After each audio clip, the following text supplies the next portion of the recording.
That is rich coming from you. That is rich coming from you.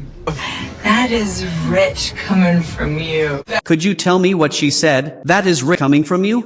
Do you know what is the meaning of that is rich coming from you? Let's suppose two friends are teasing each other. One says, "You never clean your room and you're criticizing me?" The other replies, "That is rich coming from you." Here, the phrase is used figuratively to point out hypocrisy or irony. It highlights that it's funny or ridiculous for someone to criticize or comment when they are guilty of the same thing. We are back to square one. So we're back to square one. And then you'll be back to square one. We are back to square one. Could you tell me what he said?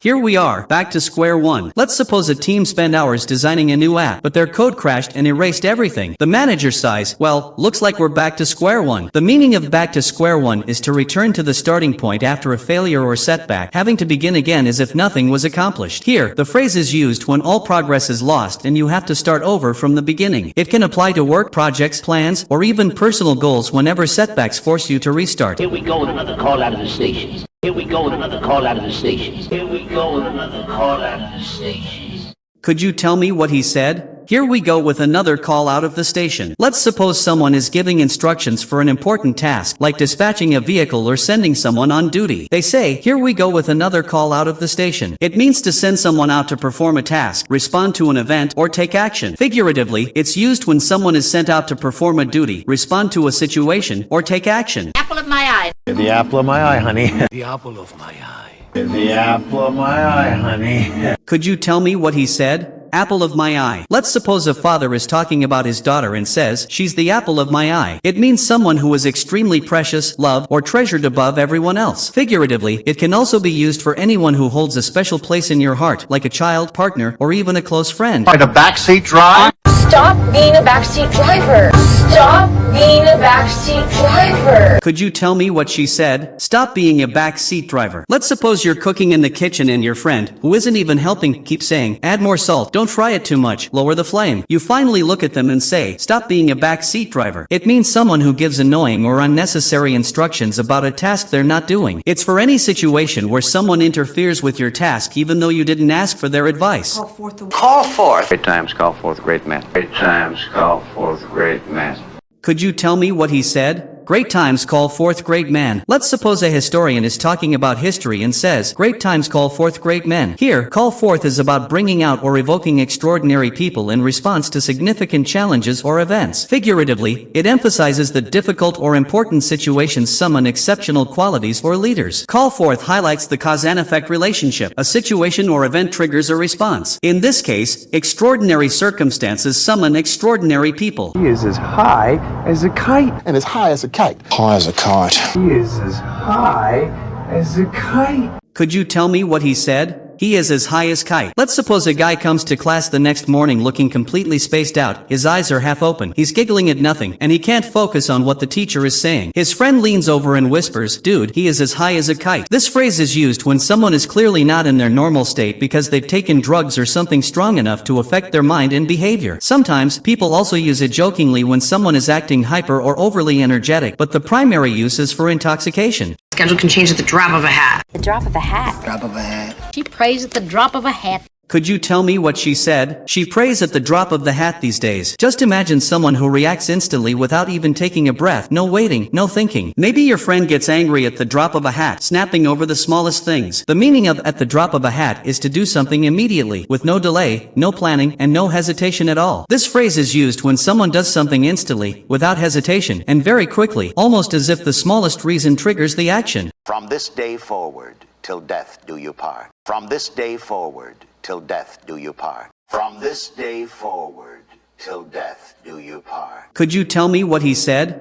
From this day forward, till death do you part. Let's suppose two business partners sign a lifelong pact to work together and support each other through every venture. One says, "From this day forward, till death do you part." The meaning of "from this day forward, till death do you part" is a solemn promise to remain committed, loyal, or faithful to someone or something for life. It's used whenever someone pledges lifelong support, loyalty, or dedication, emphasizing seriousness and permanence. Because deep down in places you Deep down, you love Ron. Deep down inside, you know it's true. Deep down, you love Ron. Could you tell me what she said? Deep down, you love RO. Let's suppose a friend seems confident on the outside but hesitates to take risks. You notice and think, deep down, he's actually scared of failing. Here, deep down is used when someone's true feelings, thoughts, or beliefs are different from what they show on the outside. It can also describe a core truth about a situation or person that isn't immediately visible. Can you call out?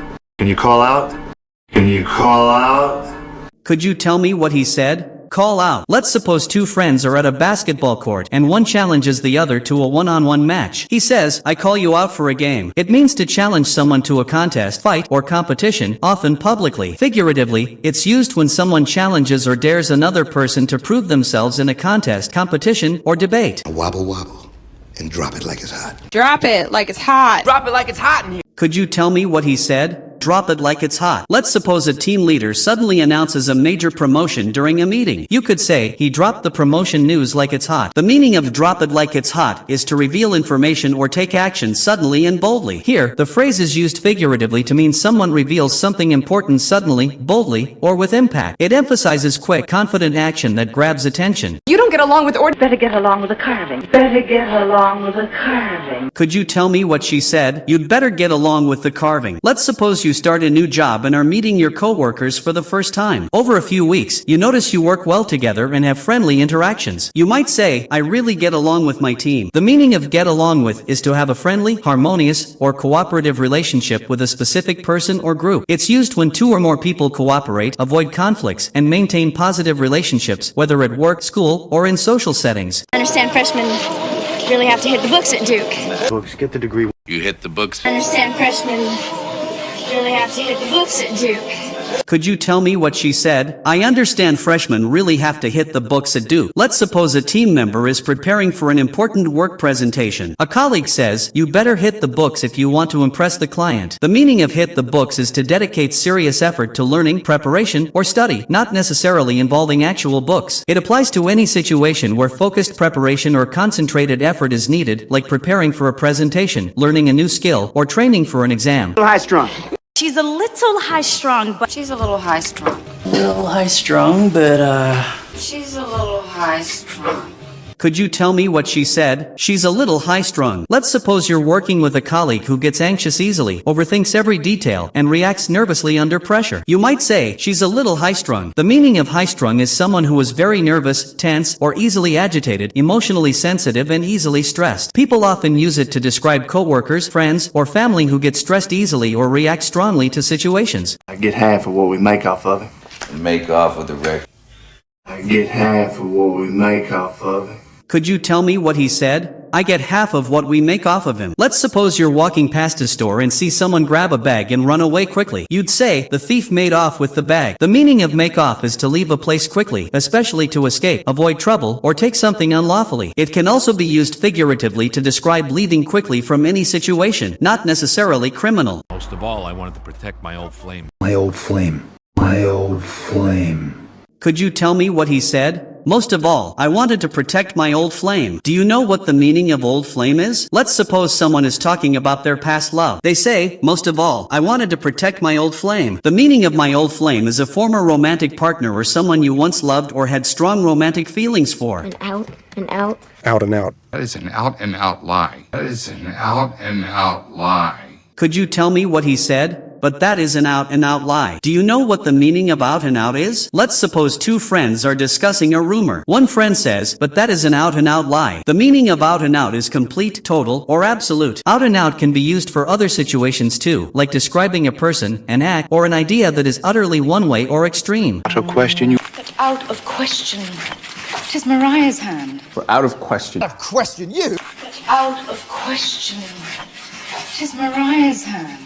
Could you tell me what she said? But out of question, it is Maria's hand. Do you know what the meaning of out of question is? Let's suppose two friends are talking about a situation where someone might take credit for something. One friend says, but out of question, it is Maria's hand. The meaning of out of question is completely impossible, not allowed, or beyond consideration. Figuratively, it means there is no doubt, debate, or possibility about the matter. It's a stronger way of saying no way or not possible. This happened out of spite. Just out of spite. He got drunk and he married out of spite. He got drunk and he married out of spite.